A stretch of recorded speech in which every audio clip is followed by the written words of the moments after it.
For those of you who are not familiar with ClientSuccess, or you're just getting familiar with ClientSuccess, we are a customer success management platform and more. Historically, we have been a solo platform, really helping customers, what we said, manage from new to renew, so that entire post-initial sales life cycle. But we are so much more than that. Over the past several months, if you've been following our journey, we've had a series of acquisitions, including one of my personal favorites, Baton. If you're not familiar with Baton, it is an onboarding solution, but so much more. I do encourage you, if you are somebody who leads onboarding, whether it's in your customer success function, you're part of an implementation team, take a peek at it. You will not be disappointed. We have been moving folks over to our solution for the past several months now, and the feedback is fantastic. So if you're interested in learning more about Baton, you can go ahead and scan that QR code. It will bring you to some more information and get a demo scheduled. So if you are interested, I definitely recommend you go check it out. All right, now, while you're all here, this is part 3 technically, because we did have Rob on for a webinar where he started this conversation, and it was so good, the feedback was so strong that I had to invite him back, and I knew that we couldn't do it justice in just one session. So we actually broke this up into 2 parts. This is part 2 of this 2-part series coming off of 3 of Rob's webinars with us. So we're thrilled to have Rob back. So Rob, I'm going to pass it over to you. Thank you so much for being here, and thank you for this conversation. Thank you so much, Christy. It's an honor to be back and to have the opportunity to be welcomed back. I think I said this last time. I don't usually get invited back places, so it's quite an honor. You guys should be able to see my screen, right? Cool. I take that as a yes. Yes. Okay, awesome. So good morning, everyone. Welcome back. For those of you who are new here, my name is Rob Zambito. I'm a 3-time customer success leader, full-time consultant. I co-host the Daily Stand-Up podcast as well. Check it out if you haven't already. We post an episode every weekday, every business day, technically, where we ask people what's on your mind in customer success. And we're happy to invite anyone and everybody. So if you'd like to join, have your podcast debut, drop me a note. So today we're continuing a topic that used to make me cringe, which is customer expansion. And I say it used to make me cringe because I did everything in my career to avoid selling. And yet that ended up being like the hallmark feature of my customer success career, and I don't know how. So I was certainly really surprised when those of you who have joined before have heard me say this already. My customer success team ended up making up 2/3 of net new revenue on our way from first dollar to unicorn status at a previous company that I was at. And I've been able to string together certain playbooks and certain strategies that have been really effective across a variety of companies now, not only in my full-time jobs, but my clients as well. So if you are new here, know that session 1, we talked about a real 30, 60, 90 plan that you can use if you want to make the case to own and scale expansion at your company. It's mostly designed for a customer success audience, but you might find utility in it as well if you're in sales, if you're in account management. Session 2, we introduced something called the value model of selling, which, brownie points if anybody remembers what that is. I'll share a refresher here shortly, but feel free to drop it in the chat. So the value model of selling is a way that it's a framework I've used to get myself over the hump of being willing to sell to my customers when I don't feel like a salesperson. And today's focus is now the next stage in that. Let's assume you've mastered your ability to sell your customers. Now it's your scale kit from rep to revenue leader. So these are real strategies that I've used, playbook fundamentals and management strategies that I've used to go from being a one person who can do the job to being a full team that can do the job. So I'm going to give you a quick 5-minute refresher, no more than 5 minutes, I promise. We talked about how to sell without selling out last time. We talked about how it's my goal to create the Bobby Z school for kids who can't sell good and want to learn to do other stuff good too. And if you're here, I want you to ask yourself again, do you identify as a salesperson? The answers to this previously have all been no.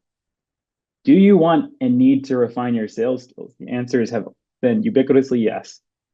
And you can see the tension here. Have you seen the hashtag open to work? That's a very serious one for me and for many other folks here. I'm somebody who I've even had to lay myself off from a job before. That was a hard one. And the answers have all been yes. And it underscores the severity of customer success and post-sale functions owning revenue, particularly expansion. And also, have you felt uncomfortable selling? we covered that everybody has felt uncomfortable. And we started to unpack why. Is it a lack of interest? Is it a lack of bandwidth? Is it a lack of training? Is it a lack of skills? If it's training and skills, I'll tell you what, you're going to leave this webinar with less of an excuse on that front.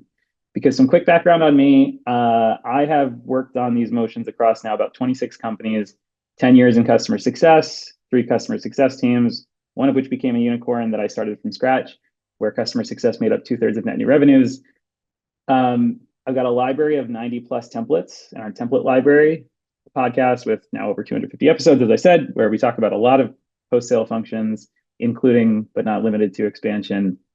And as I've shared by the numbers, some other quick stats about me: unintentionally designed 3 tattoos, cut 22 people's hair, mostly intentionally, because I'm an aspiring barber. If I retire, I'm going to cut hair for a living. And now I've been to 100 Planet Fitness locations in a semi-satirical show of customer loyalty. So, but that's me. The reason you're here again as a refresher is because we want you to leave this session with actionable strategies that you can implement today to improve your expansion motions and show major wins within your company. So the big, bold hypothesis that we had last time is you don't have a selling problem. Maybe you came here saying you have a selling problem. I have a hypothesis, may or may not be right, that you don't have a selling problem. You have a value problem. And that was where we introduced the value model of expansion selling. And I also said, and you may have a process problem. So while we focused on the value problem last time, the process problem is the one we really care about this time. So we're going to go through real playbook strategies. But if you have those problems, it's not your fault, because you probably grew up thinking that this was the model of selling that you had to follow, where you're always closing, where you follow these Glengarry, Glen Ross-esque scripts, talk tracks, strategies, methods of culture building, the really macho, intense culture, which frankly never sat with me. And when I really unpacked it, it was the reason why I was so hesitant to sell in my career. And that changed when I taught myself this value model of expansion selling, where I realized if I could go through a process of the validation that what I'm selling is even a fit, and I'm not selling poor fit customers, doing an assessment, that's my discovery process, where I'm doing deep discovery around what the customer identifies as value and pain, before I link to solution. A lot of us make the mistake of doing solution first selling, which drives me nuts now when I see it in practice. Linking to your solution, you uncovering blockers or unblocking. That's your objection rebuttal handling. That's your competitive landscaping. That's your negotiation documentation before you finally execute on the agreement and drive value for your customer. So we talked about this last time. And what we said was hope and chance and sporadic wins are not enough. So if you're here, you're probably asking yourself, is your playbook scalable and repeatable and measurable? Or do you even have an expansion playbook, right? If you don't, it's okay. You're going to leave here with the fundamentals to build one. And also, a lot of the folks here, as I looked at people's backgrounds, are thinking about growing further into leadership. And I think one of the big questions I've asked myself is, do you have what it takes to make the leadership leap? It's a really, really challenging leap to make, but expansion can be your golden ticket to get there. So what you guys can do is play the role of my manager during this session. This is my favorite exercise.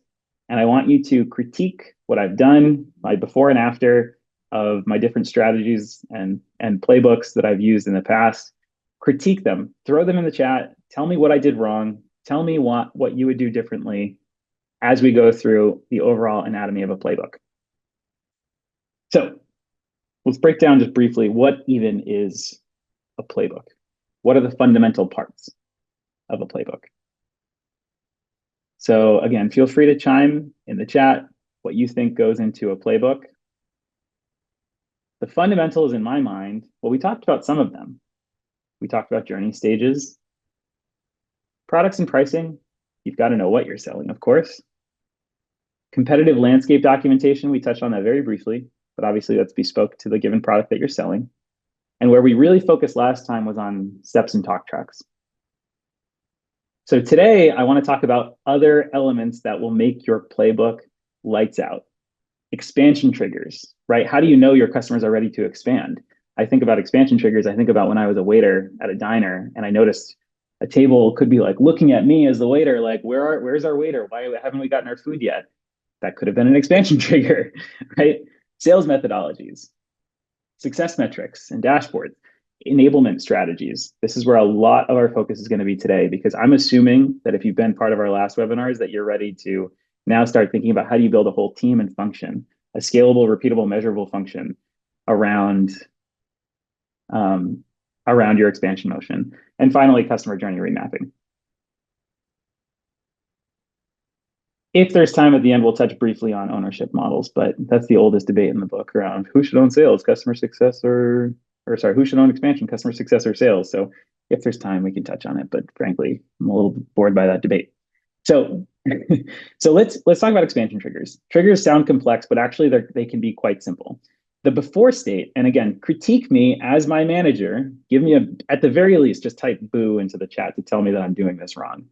To tell me what I did wrong, where my before state was I had 0 triggers, let alone automations. I targeted everybody for my expansion motion, or targeted no one, was even worse. My outreach was generic. It was poorly timed. I relied on rep intuition and rep action. And this might be you, right? You can make fun of me if you want, but this also might be you, right? Because if you turn the mirror on yourself, are you and your CSMs guessing who's ready for expansion? Do you have clear qualification criteria? Do you have personalized triggers, and do they scale? So what I did was I put together a list. I heard a lot of people say last time that they found a lot of value in screenshotting some of the content. So I figured, if you'd like, feel free to take a screenshot of this. Your products that you're trying to sell, your expansion products, they could be upsells, they could be cross sells, they could be expansion via greater adoption. They typically follow a fairly repeatable set of triggers that I've seen across different companies. There's high utilization or feature adoption. There's M&A activity, change in decision makers, fundraises, high NPS or CSAT, seasonality, that can sometimes help. Company growth, employee headcount growth, express pain points. And even in the rare case, I have seen situations where, if you look at this bottom row, customer escalations can even signal opportunity for expansion. And you might wonder why, or how, rather. And I'll answer that with a quick anecdote. I worked with a colleague of mine. He was so talented. And we had this one customer, enterprise customer, super escalated. And we worked in the office together, and he was about to take this really escalated cancellation call. He walks into the room to take the call, the office room to take the call. He comes out a half hour later, and I said, "How did it go?" And he said, "Oh, it was good. I upsold them." I was like, I'm sorry, what? You upsold them? And he's like, "Yeah, it was pretty simple. I just took the time to really unpack the root cause of why they were escalated. And it turned out they don't have our customer portal. And the customer portal is an upsell. So I upsold them on the customer portal." And I was like, that is wildly elegantly done.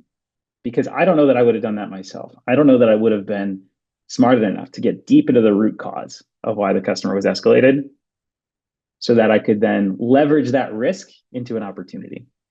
It was so cool that we even trained future teams on it. And now I've got a whole training series on getting to why, and how getting to why can be a really effective way to find the connection between your product set and customer value.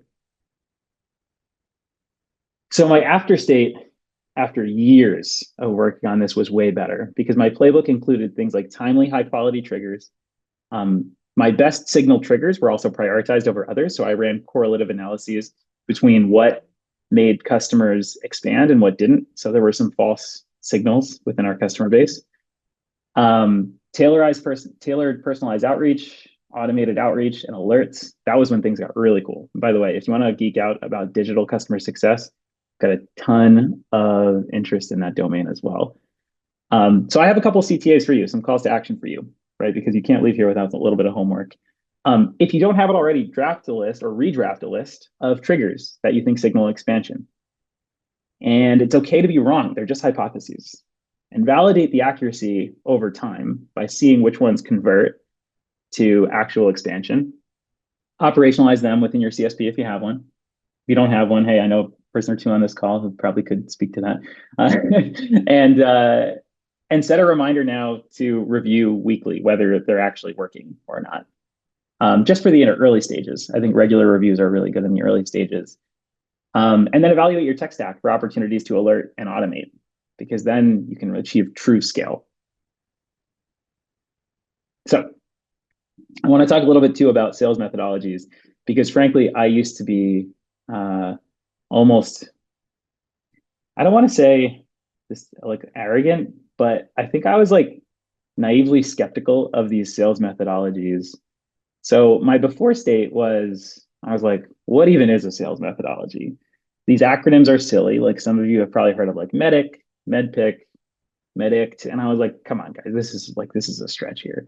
Like we're trying really hard. Meanwhile, now as a consultant, all I do is make up more alphabet soup acronyms that frameworks for the world. But actually what happened was, because I was reluctant to adopt these proven strategies, that I struggled to map and multi-thread customer value. So this might be you too, right? Ask yourself, is your team unified on a consistent methodology? Is your team clear on what signals a deal is likely to close? A lot of the folks here, they're actually not. So quick textbook background, if you're not familiar, MEDIC is a sales strategy that was used, it was coined initially in 1991, I believe it was, as a basic final checklist to say, do we have what it takes to close this deal? Do we have metrics? Do we have an economic buyer? Decision criteria, decision process? Have we identified pain? Have we identified a champion? Which, by the way, I don't care if you're in customer success or sales, these are fundamentals of working commercially with your accounts. Later on, for more enterprise environments, MEDPIC came along, which added a P and a C for paper process. That's like the legal procurement process. That's a world I've gotten stuck in many times before. Not fun.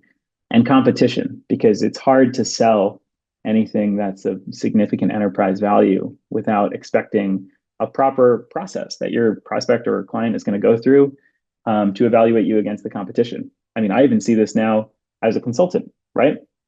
Same thing. And MEDICT as well is similar. It just adds technical buyer. So like I have a client, for example, that they sell to IT teams. You don't have to use these exactly, but I do think it's helpful just to ask yourself, well, which of these resonated for me as kind of like my final pre-flight checklist to make sure I have what it takes to close a deal. You might also be asking, why is this even important? Why do I care about these methodologies? Well, the thing is, having this sort of pre-flight checklist, so to speak, gives you this diagnostic or qualification checklist that you can use to confirm, number one, that a deal will close, and number two is to forecast as well. We're going to talk about a little bit about forecasting here in the remainder of the presentation, which is one of the most difficult and elusive sciences that I've ever had to master. So just to combine side by side, the value model that I talked about, that's more your process. That's like your Google Maps. MEDIC is more like your pre-flight checklist that comes in at the end. So when I incorporated both of these strategies and actually found myself enjoying these strategies, then I realized I created a unified methodology that my team had with a common language that was adopted by the team. There was way less wasted time. We had cleaner pipeline reviews, which we're going to talk about pipeline reviews in just a minute. Fewer surprises, more valid forecasts, thank God, faster coaching loops, and faster customer value. Maybe most importantly, faster customer value at all layers of the client organization. So my CTAs for you, again, think about and decide a methodology. It's okay if it's wrong. Start with MEDIC if you're new. Evangelize this within your team and embed this in new employee onboarding if you have to. And also create fields in your RevOps systems, your CSP, your CRM, to represent these different checkboxes that you've got everything it takes to close the deal, and iterate and refine over time. Cool. Success metrics. So now let's assume you've got those things in place. You've got your triggers in place. You've got your methodologies. Well, guess what? All you've done is just kind of cogitate over what it's going to take to get these deals going. I want to skip ahead to the other side of the equation where we're looking at, okay, what does this actually look like when we have successful metrics in place? What does a successful dashboard look like? And there's a million ways to represent success, and so many that I actually caught myself in many times analysis paralysis, where there were so many ways I could look at revenue and my expansion pipeline that really boiled down to a situation where I had limited revenue fluency. I had haphazard tracking, or I wasn't tracking certain things, certain revenue metrics at all. And frankly, look, I'm not going to lie. There are times where I got embarrassed in leadership meetings because I couldn't speak fluently to my numbers. Some of the best things I've done, or one of the best ways I've spent my time and sort of invested in my own education, is learning about SaaS metrics that make successful companies. What revenue metrics make for successful companies? What does a board meeting look like? What does the board care about? And for me, taking the leap from individual contributor into leadership, that was a really hard thing to figure out. I found that like that information was scattered across the internet. It was hard to access internally. I ended up, working with a friend who could coach me up on a lot of this stuff. So ask yourself, are you tracking expansion opportunities in scattered spreadsheets, or maybe not at all? Do your reps define deal stages however they want? Are you surprised when deals push out or vanish? I think we've all heard that surprise is the worst state to be in customer success. I always use the watermelon analogy. In fact, this is actually a weird coincidence. I have a little watermelon pin in my hand right now. And because I try to keep a regular reminder that even when you think your customers are green, they might be red on the inside. They might be green on the outside, but they could be red on the inside. Again, I'm not above that as a consultant. In fact, it even informs the logo for my company. So the formula that I learned that helped me boil down this crazy world of expansion selling into the core fundamentals, the economics, is sales velocity. If you're not familiar with that term, it's a really good place to start. It's a simple formula that you want to represent on your dashboards. By the way, thanks HubSpot for this helpful graphic, where you take the number of opportunities you have, you multiply by the average deal value, multiply by the win rate, and divide by the length of your sales cycle. So that basically gives you a dollars per day notion that you can be expecting from your expansion motion, which is really important when you then ladder up to the thing that most of us care about, is net revenue retention. So again, number of opportunities, deal value, win rate, divided by length of sales cycle. It might seem a little opaque at first. I promise it makes intuitive sense. So those are the things that I would, if you're creating a dashboard today, I want to see those things front row center of most of your dashboards. There's other ways to slice and dice the data, whether it's like new opportunities created over time, maybe by rep, maybe by segment, forecast versus target. That's a fun one. You can see how well calibrated you are over time. Hint, most of us are not very well calibrated with our forecasts. I've worked with some 6-time CFOs who are even very well, not well calibrated on their forecasts. Top accounts by growth potential, exec teams love to see that.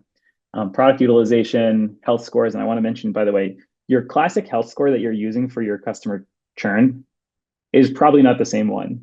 You probably need a separate health score for expansion, and maybe even for different expansion products. And opportunities by rep. So try not to reinvent the wheel here. There's a ton of literature out there in the world.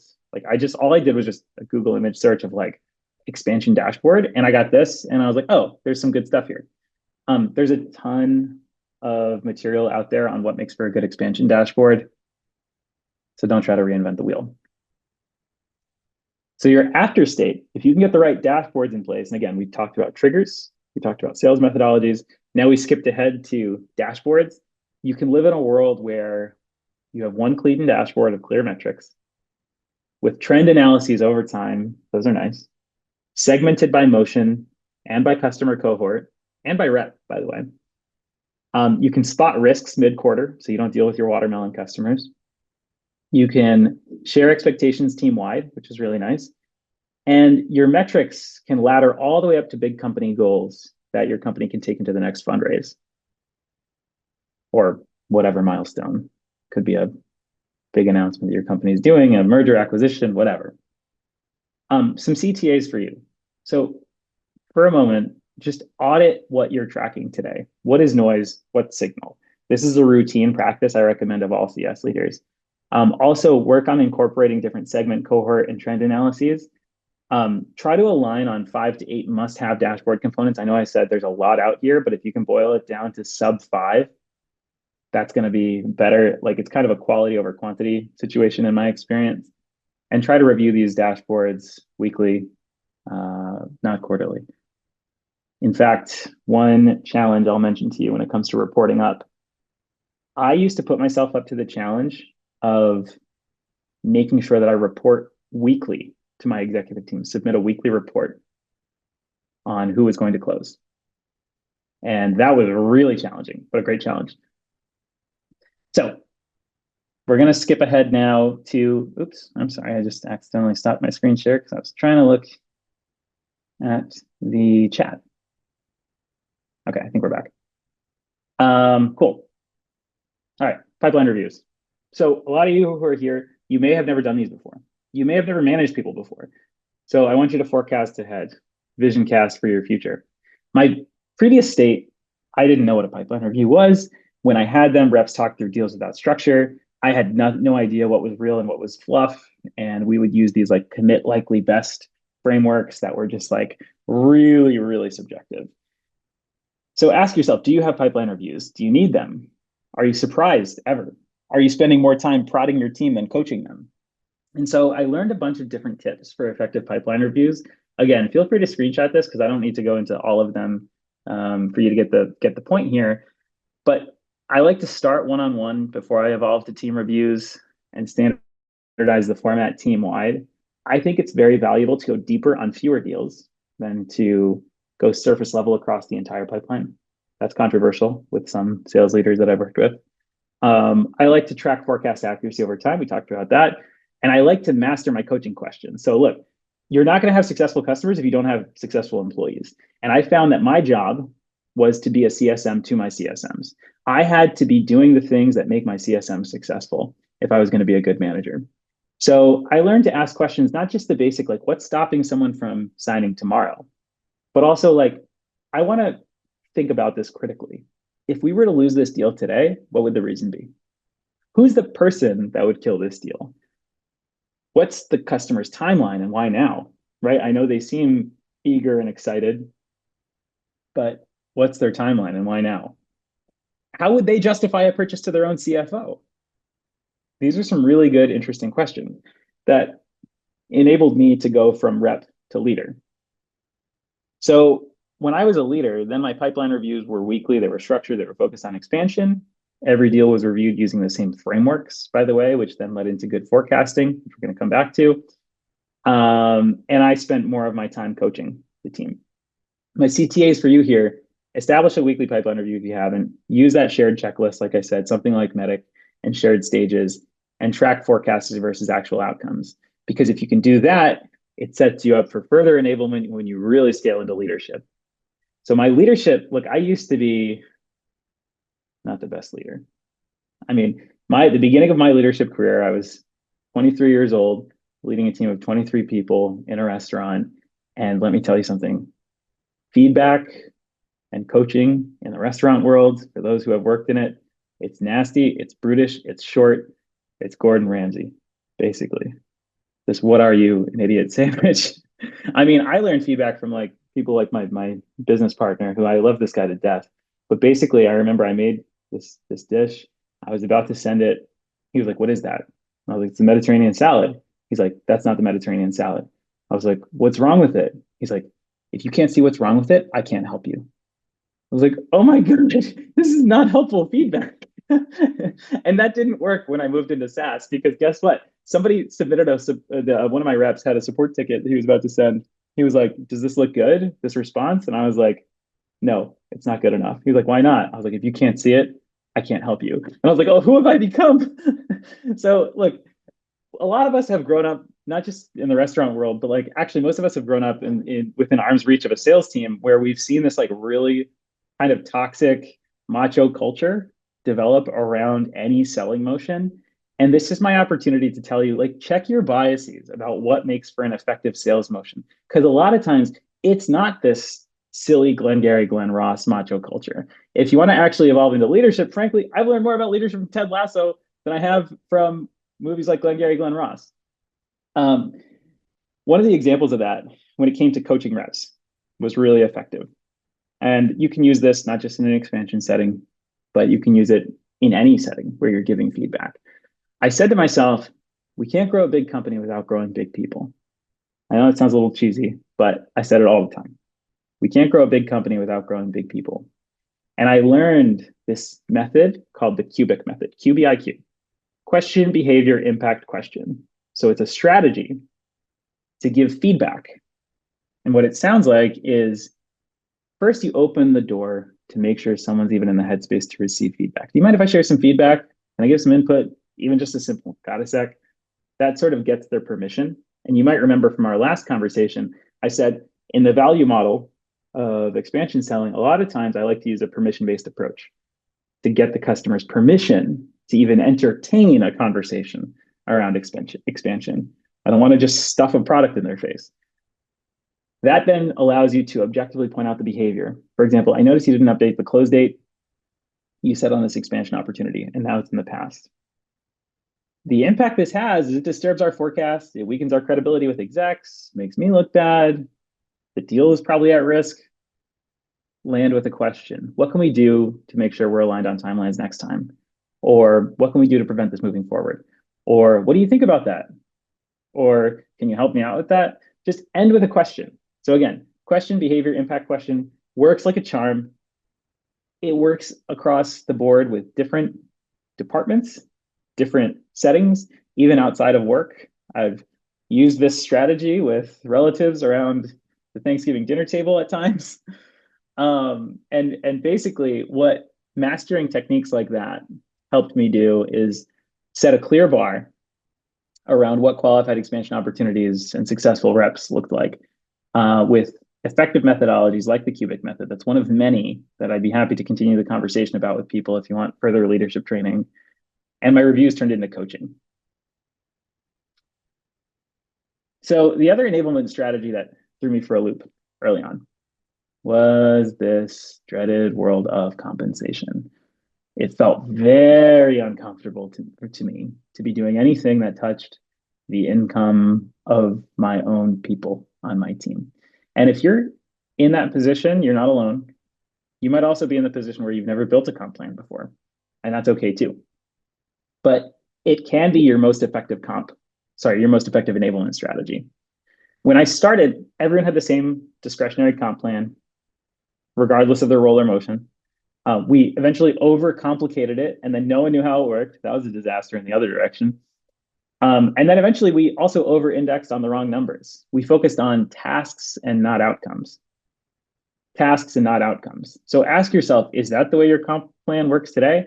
I talked to a CEO recently where he had this big moment of realization. He was like, oh, geez, I realized all I'm doing is incentivizing busy work.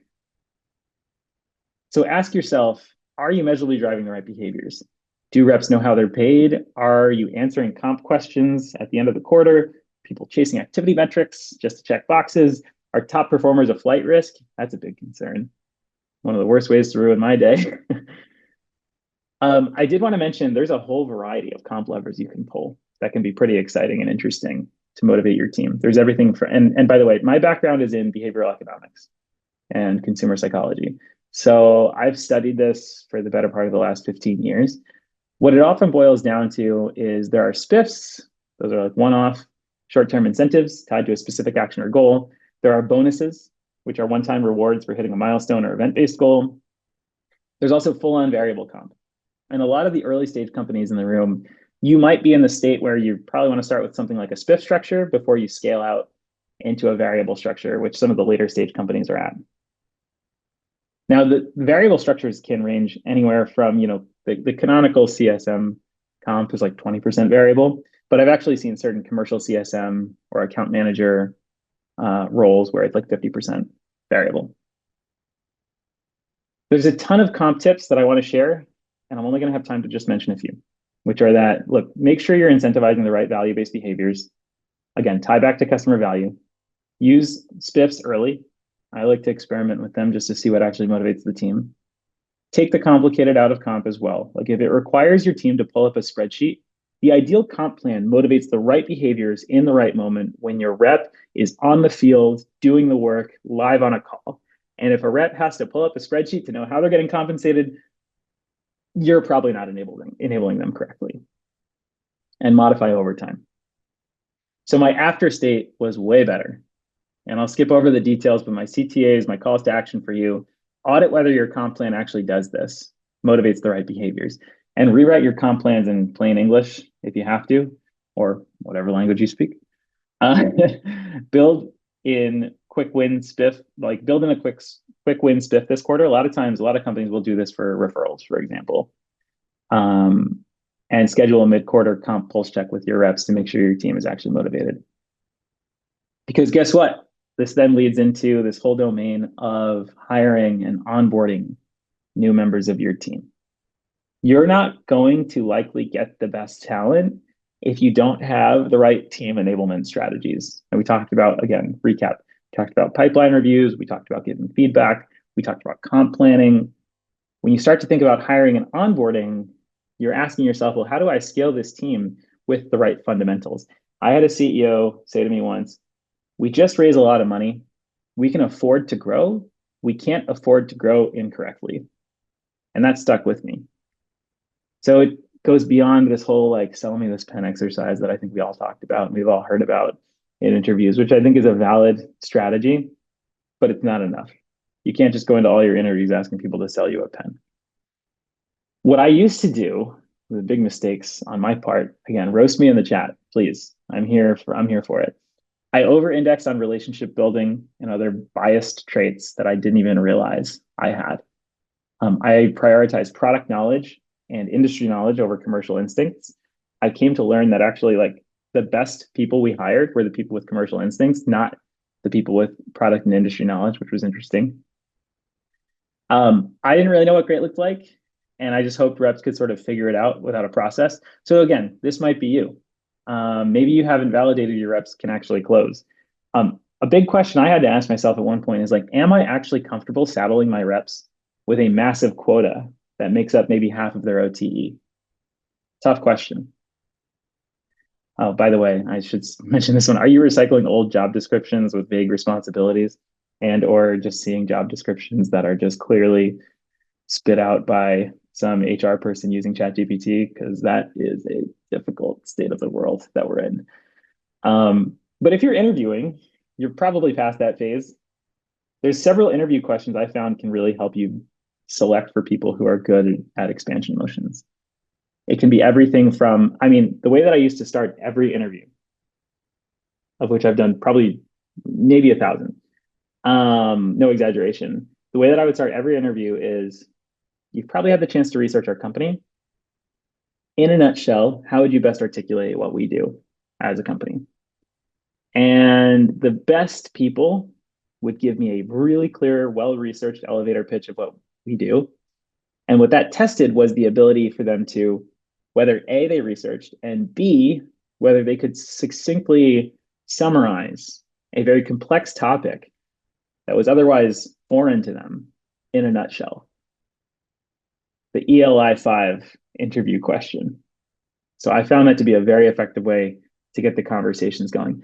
I also actually like doing this. I like turning it on reps. So if you're hiring for expansion, it's good to turn the question on reps to ask them to ask you questions first, instead of you waiting to the end to say, what questions do you have for me? Because what that does is it can kind of reveal a little bit about their discovery process. Really interesting strategy. And a lot of us have suffered through live role plays. I say suffered through because frankly, it can be very uncomfortable to be getting interviewed and have to do a role play. I've been there a number of times. I do think there's value in doing live role plays if they're done correctly. For example, I think it's useful. This is one thing I would do. I would ask reps to give them feedback after the role play. Can I give you feedback? And see if they can adapt. Also, just see if they can even accept feedback. Some people can't, and that would be pretty telling for company culture.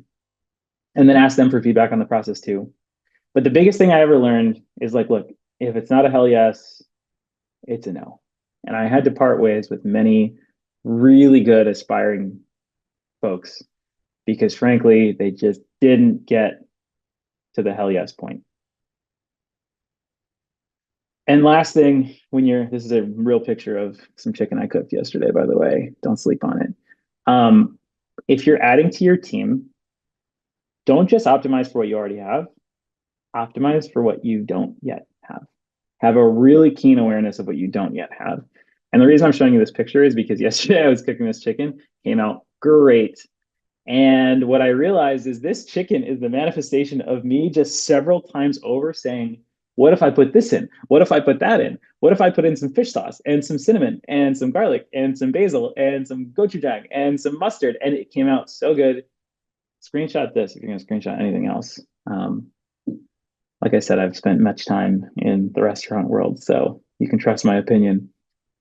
But basically, your overall interview process can follow the same value model that we've talked about, right? You can ask reps to dive really deep on how they validated opportunities, how they did discovery, how they linked to their solution, how they unblocked blockers, and how they closed won or closed lost deals last minute. There are a lot of red flags that can show up in that process. I think when you dive really deep on the way that somebody worked through specific situations or certain deals, you'll find out that there's a lot of false signals in the industry around people being able to own and execute with these motions. But the last thing I want to mention here is just if you can implement a recruiting playbook, which I have an example of if you need, happy to share, and you have a really clearly defined rubric of what makes successful, including red flags, non-negotiables, a scorecard of what makes a successful rep over time, then you will be way more likely to succeed in team building. And again, you can only build a big team, you can only build a big company if you're building big people. So it's not just a matter of hiring, but onboarding them as well. So anyway, the last thing I want to cover off with the remaining time is just how to manage up, because frankly, that's a whole different ballgame.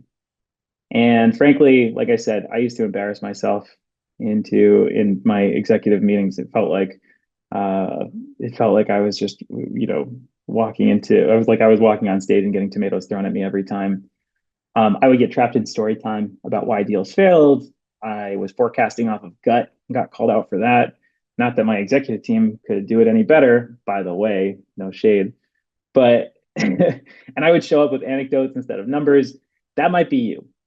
So the last things I wanted to close out on in terms of managing up is like, look, if you're going to be managing up, if you're making this leap from rep into leader, you've got to know your numbers cold. That's not just for interviews that you're doing with other folks or if you're interviewing yourself, that's like you interviewing internally. You've got to know your numbers cold. I generally recommend forecasting with strict discipline and also defaulting to conservative forecasts as well. It's much worse to forecast wins that don't pan out than the other way around. And I'm not saying manipulate the data. I am saying stay calibrated. And also link the data that you have about your team into big picture business narrative. So for example, like instead of just saying, hey, there's high usage for this account, I'd rather say that this level of usage typically suggests we have a 70% chance of expansion based on this usage behavior. That's way more impactful. So I mentioned this before, commit yourself to a weekly report. Consider doing that today. Consider typing a Slack message or an email to your manager saying, you know what, I'm going to commit myself to a weekly report on my progress. Barely anybody's ever done that I've seen, that I've worked with. And guess what? Those who have done it have actually been the ones who leveled up in leadership. Feel free to screenshot this for the road, but suffice it to say, there are a ton of metrics that I learned that really helped me connect the everyday activities of my team into the broad narrative that went into our board decks. And I'm going to wrap up here in just a minute, but it included everything from what is our expansion addressable market or TAM, conversion rates, time to close, magic number, Sounded mysterious to me to start. Burn ratios, payback periods, LTV to CAC ratios. Feel free to take this for the road. I'm happy to have more conversations about it. But for now, I'm just going to mention a couple of things that there are some CTAs for you here that pertain to improving and calibrating your forecasts. Even if you're an individual contributor, you can start forecasting your wins. Nothing's stopping you. You can probably even start jury rigging your own dashboards. And that will enable you to start thinking critically about things like revamping the customer journey. So we talked about this in session 1, and I want to close out on this because it seemed like people really enjoyed thinking about the customer journey again. And it comes back to customer value around how you segment the journey, how you layer in expansion at different value milestones. The thing people really liked from that first session was, number 1, how to sell from your support team. My support team was a lead gen engine by the time I left one of my jobs, multiple of my jobs actually. How to sell during the onboarding process. You can layer in expansion in the onboarding process, even if you're thinking, well, geez, how could we expand a customer? We just sold them. There actually are ways to do that, and then rebate the customer when they finish the onboarding process, or reward the customer when they finish the onboarding process. So I can talk about the logistics of how that works, but suffice it to say, there's a lot that can be done around customer journey mapping to improve the customer journey, and go through that journey as a customer yourself. Make sure you'd enjoy it as well. I told you I'm going to leave you just with some obligatory slides that I'm going to totally skip over because I'm so tired of this debate over sales should own expansion versus customer success should own expansion versus what are some hybrid models versus, actually my favorite one is this commercial CSM model, which I think I talked about in the first session, so I'm not going to rehash this, but basically it's a similar to an account manager role that funnels into customer success. But regardless, throughout these 3 sessions, you came because you wanted actionable, tactical, and strategic advice that you could implement to improve expansion. And I hope, as your CSM, I've been able to deliver that for you. If I didn't, well then, geez, give me some feedback. But I've got further resource recommendations. The top 5 are listed here. Everything from this different podcasts to different books that I've read on this topic. But more than anything else, I would love to be a vehicle to help you excel in your careers when it comes to expansion. If you're cringing about expansion, I'm here to help. So I want to turn it over to Q&A, see what folks have to say in the crowd. Amazing. Again, Rob, as you can see from the chat, I'm not the only one who thinks that. So great job. For those of you who keep asking, yes, the recording will be made available. Please give us a couple days. I mentioned that when we kicked off with our logistics before we started. Recordings for all of our webinars will be available. You can head over to our website, clientsuccess.com/resources. Give us a few days. They have to be cleaned and edited and reproduced. So we'll get them out there. They're also on our YouTube channel, so you can find them there as well.